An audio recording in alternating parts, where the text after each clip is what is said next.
So we've got this hospitality or hotel-grade LG TV. It currently has the input source menu locked out and you cannot connect any external devices, such as a laptop or a game console. In our case, we are trying to display a PowerPoint presentation for a training class. Here's what you can do to unlock the input settings. First, press Settings button repeatedly until menu screen shows up.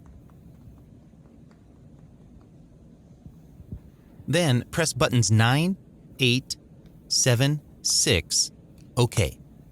You should see the installer menu show up on the screen. Use up arrow on the remote and switch to line 117 called Factory Default.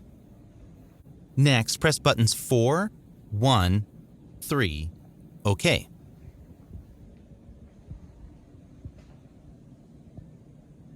You will then get a prompt for a password. Enter 0413. Your TV will power off automatically. Power TV back on. Now the input source menu should be unlocked and you can connect your device to the HDMI ports. If this method didn't work for you, you may have an older generation LG TV. Or if you have other TV brands such as Samsung, Sony, or Philips, check out some other unlock codes, the links down in the description area below.